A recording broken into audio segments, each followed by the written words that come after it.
Bonjour à vous tous et merci de regarder aujourd'hui aussi cette vidéo du mini-séminaire sur la loi du soleil. Donc nous sommes vers la fin du chapitre 3 et nous allons donc continuer la lecture de la section 8, l'amour et le noble sentier octuple.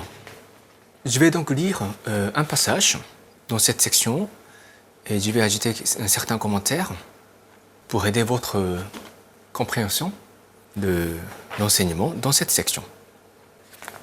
Ok, allons-y. Le noble sentier octuple indique les 8 chemins pour mener une existence juste en tant qu'humain, offrant ainsi des pistes concrètes dans la vie quotidienne pour progresser vers l'éveil.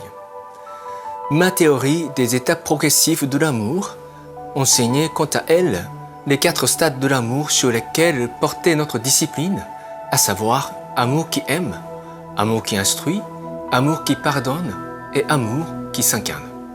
En comparant à présent ces 2 enseignements, nous pouvons dire que le premier met l'accent sur l'effort journalier et la quête quotidienne de l'éveil, tandis que les étapes progressives de l'amour évoquent des objectifs à plus ou moins long terme, bien que cette capacité prenne racine dans notre vécu quotidien. Ok.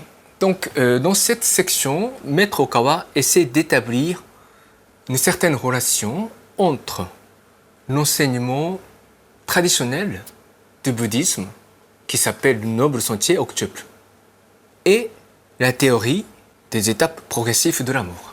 Okay? Donc, c'est ce que j'ai répété déjà plusieurs fois. Parce que c'est vraiment ce qui fait de l'enseignement de la puissance unique et complet.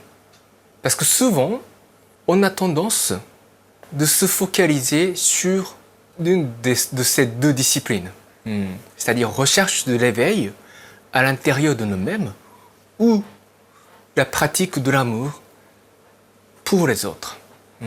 Quand on est spirituel, quand on a la foi et quand on a envie de pratiquer la spiritualité, on a tendance de se diriger dans une de ces 2 directions.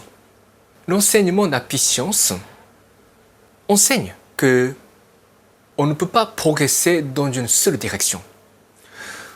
Pour pouvoir pratiquer de l'amour, on a besoin de progresser sur le chemin de l'éveil, sur le plan individuel. Et pour que nous puissions s'éveiller davantage, nous ne pouvons pas y parvenir sans pratiquer l'amour pour autrui, l'amour qui donne. Sans pratiquer l'amour qui donne, en quelque sorte, on perd la raison fondamentale de s'éveiller davantage spirituellement. Donc quand on va à l'extrême de cette tendance, on risque de devenir un senmi, une ermite, vivant seul dans les montagnes, à la recherche d'une certaine capacité spirituelle, sans penser à rendre service à la société. Ce n'est pas ce qu'on appelle la voie royale d'un être humain, attendue par le Seigneur Elkantaré, le Créateur. Donc, la recherche de l'éveil et la pratique de l'amour, ce sont 2 chemins unis. Et c'est vraiment le pilier des messages de la puissance que nous devons partager avec le monde entier. Et les repères concrets pour que nous puissions cheminer sur le chemin de l'éveil, c'est le noble sentier octuple. On a étudié ça dans le chapitre 2. Et notre repère pour pouvoir progresser dans la pratique de l'amour, c'est d'apprendre ces 4 étapes progressives de l'amour. Ok? Alors je continue la lecture.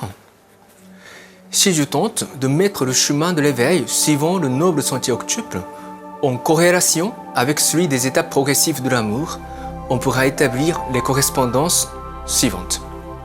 1. Vue juste et parole juste mènent à l'amour qui aime. 2.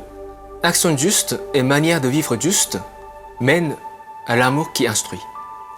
3. pensée juste et effort juste mènent à l'amour qui pardonne. 4. Attention juste et méditation juste mènent à l'amour qui s'incarne. Voilà. Et Maître Okawa consacre plusieurs pages à développer cette théorie de corrélation entre le noble sentier octuple et les états progressifs de l'amour. Mais je ne pense pas aller plus loin dans cet apprentissage. Ici, dans cette vidéo, je vous laisse découvrir par vous-même dans le livre. Parce que, en fait, c'est, encore une fois, c'est un livre qui a été rédigé au début de la Science. Et depuis, Maître Okawa continue à développer les enseignements dans différents domaines, et même dans le domaine du noble sentier octuple aussi. Il a développé plusieurs autres théories. De sorte que l'enseignement ici n'est plus vraiment l'enseignement unique pour essayer d'établir la relation entre le noble sentier octuple et les étapes progressives de l'amour. Ça, c'est une manière d'apprendre ces deux enseignements. Par exemple, l'ordre du noble sentier octuple, ici, c'est d'abord vue juste et parole juste, pour ensuite découvrir action juste et manière de vivre juste. Et la pensée juste vient en 5e position, ce qui n'est pas vraiment l'ordre du bouddhisme traditionnel. Et Maître Okawa est revenu sur ça, et maintenant il encourage la pratique de noble sentier octuple selon l'ordre classique dans le bouddhisme. C'est-à-dire, d'abord il y a la vue juste, ça ne change pas, mais ensuite il y a la pensée juste. Et après, il y a des aspects concrets, comme parole juste, action juste, manière de vivre juste. Et ensuite, il y a l'effort juste et attention juste et méditation juste.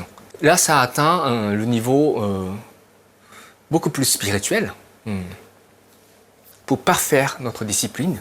Maître Okawa, dans un premier temps, a proposé cet ordre différent du noble sentier octuple parce que c'est suivant cet ordre que Maître Okawa lui-même a atteint le grand éveil lorsqu'il était jeune. Il a atteint le premier niveau de son grand éveil à l'âge de 23 ans, juste avant la fin de ses études. Il a connu le moment du grand éveil. Nous allons voir ça plus profondément dans le dernier chapitre, là où se trouve l'autobiographie de Maître Okawa. Et c'est pour ça qu'il propose la même chose à nous, mais sur le plan plus général, il pense, à partir d'un certain moment donné, que peut-être l'ordre classique du noble sentier octuple serait plus approprié pour la plupart des personnes. Donc, ici, pour cette vidéo, je me contente simplement d'accentuer le fait qu'il y a cette possibilité de pratiquer le noble sentier octuple et les étapes progressives de l'amour en même temps, en essayant d'établir une certaine relation entre les deux, sans que ce soit une méthode fixe de notre apprentissage spirituel. Okay? L'intérêt d'étudier Apicience pendant que le Seigneur Elkantaré, Maître Okawa, vit sur Terre, c'est de savoir que même ces enseignements religieux ne sont pas fixes. C'est ça le grand intérêt d'étudier Apicience maintenant. Parce qu'on voit vraiment que les enseignements progressent, les enseignements évoluent chaque année. Donc, Maître Okawa nous enseigne dans un autre livre que la vérité ou la loi de Dieu, ce n'est pas quelque chose de fixe, figé. Quand c'est exprimé verbalement, les paroles humaines ne sont jamais suffisantes pour exprimer l'intégralité de la loi divine. La loi existe en tant que telle, mais quand c'est exprimé, déjà on doit savoir dans quelle langue et à quelle audience, dans quel but aussi. Donc il y a toute une variété de prêcher la loi. Donc Maître Okawa enseigne beaucoup de choses. Et parmi ces différents enseignements, parfois on trouve une sorte de contradiction superficielle. Je donne un exemple très, très basique. Maître Okawa enseigne un jour qu'il faut avoir de la confiance en nous-mêmes. Avoir de la confiance, c'est bien sûr important. Mais d'autre part, Maître Okawa enseigne toujours qu'il faut être humble, qu'il faut toujours savoir se remettre en question. Donc au niveau superficiel, c'est contradictoire. Mais les deux sont la vérité. Pourquoi? Parce que la vérité, c'est de conduire différents êtres humains vers le sommet unique d'une montagne. Alors que chaque être humain a son propre niveau de conscience et son propre parcours de leur âme. Donc ça veut dire que même si on essaie tous de monter sur cette montagne, on se trouve dans différentes positions et pour nous conduire d'un point à un autre point plus proche du sommet, d'autres enseignements sont nécessaires. Et c'est comme ça que Maître Okawa, chaque fois qu'il prêche, il voit l'audience, il voit le niveau de conscience de son audience. Et il trouve le mot juste pour guider cette audience vers l'éveil. Et c'est comme ça aussi que chaque fois qu'il visite un autre pays, en dehors du Japon, pour donner une conférence, le contenu devient très très différent, en rapport avec donc, le genre de personnes qui s'y rassemblent. Et aussi l'état de la situation politique, économique ou autre de ce pays. Il va dire forcément différentes choses quand il sera en France ou au Bénin ou dans d'autres pays francophones. Donc les enseignements verbalisés ne sont jamais fixes.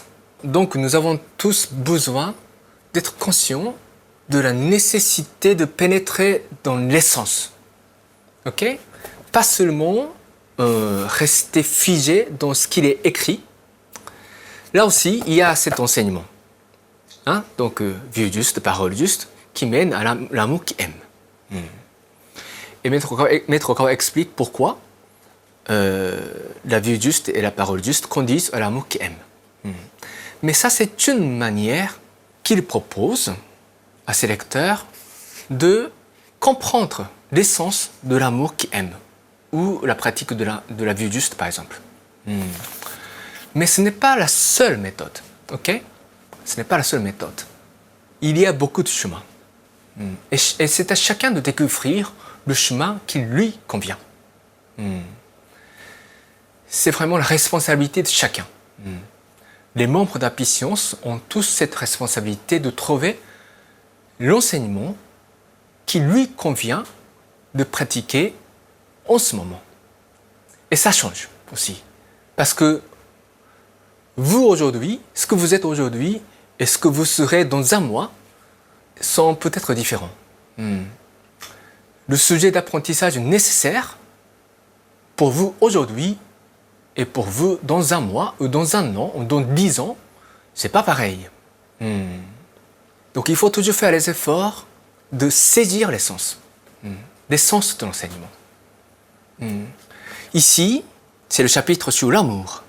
Donc on a besoin de comprendre des enseignements qui nous mènent à une meilleure compréhension plus profonde de l'amour, en relation avec la pratique du noble sentier octuple.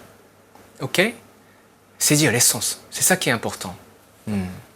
Donc dans un apprentissage de la vérité, parfois il nous faut apprendre par cœur certains enseignements verbalisés. Donc cette étape progressive de l'amour, vous avez besoin de le mémoriser quand même, pour pouvoir ensuite les appliquer à votre vie. Tout en étant conscient du fait que les paroles verbalisées ne portent jamais l'intégralité de la vérité en soi. Donc c'est la même chose quand on essaie d'enseigner la vérité aux autres. Ok? Les autres personnes ont leurs propres problèmes et on a besoin de faire les efforts pour trouver des mots justes pour les guider vers la vérité, vers la foi dans le Seigneur El Cantaré, vers le bonheur. Et ça varie aussi, d'un individu à l'autre. Donc il ne suffit jamais de répéter la même chose, à tout un chacun. Alors, je vais lire la dernière partie de cette section, avant de terminer. Ce que j'ai voulu dire dans toutes ces explications, c'est que, en d'autres termes, la division en 4 étapes du noble sentier octuple, c'est-à-dire en des segments de vue juste, parole juste, action juste, manière de vivre juste, pensée juste, effort juste, et enfin, attention juste, méditation juste, rend la pratique de l'autoréflexion plus accessible. Cet ordre diffère quelque peu de celui prôné à l'époque de Shakyamuni, mais s'avère particulièrement efficace pour les débutants. Il en reviendrait au même de dire que ce n'est qu'après avoir atteint la maîtrise de l'amour qui aime qu'on est encouragé à travailler sur l'amour qui instruit. En franchissant ce stade, on accède à celui de l'amour qui pardonne, pour atteindre finalement l'amour qui s'incarne. Sans la vue juste et la parole juste, il n'est pas possible de devenir maître de l'action et de la manière de vivre juste. Encore moins en ce qui concerne la pensée, l'effort, l'attention et la méditation juste. De la sorte, on ne parvient jamais à maîtriser l'amour qui instruit, pardonne et s'incarne sans avoir intégré l'amour qui aime. Dans les deux cas, la première étape constitue l'élément le plus important. Voilà, donc c'est ce que j'ai déjà dit aussi. La base est la plus importante. Donc il ne faut jamais négliger la base dans notre discipline spirituelle. Ok, donc maintenant nous allons réciter ensemble.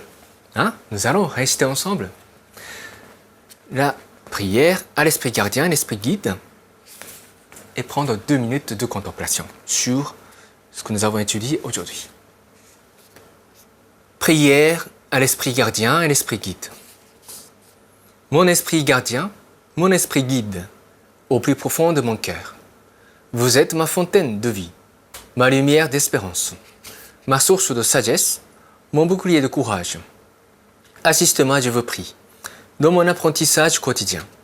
Polissez mon cœur chaque jour. Donnez-moi chaque jour de bonnes inspirations. Rectifiez le parcours de ma vie. Gardez-moi loin de tous les maux. Guidez-moi chaque jour dans une existence encore meilleure. Je vous remercie sincèrement.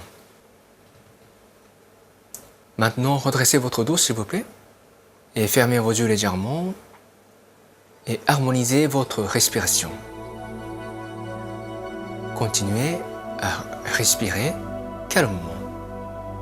Maintenant, je vous laisse commencer votre contemplation sur ce que nous avons étudié aujourd'hui en ce qui concerne la discipline spirituelle par le noble sentier octuple et en passant par les étapes progressives de l'amour. Qu'est-ce que vous avez besoin d'apprendre dans tout cela pour que vous puissiez progresser de ce que vous êtes aujourd'hui à ce que vous devrez être dans une semaine, dans un mois ou dans un an. Allez-y.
Ok, terminez votre contemplation.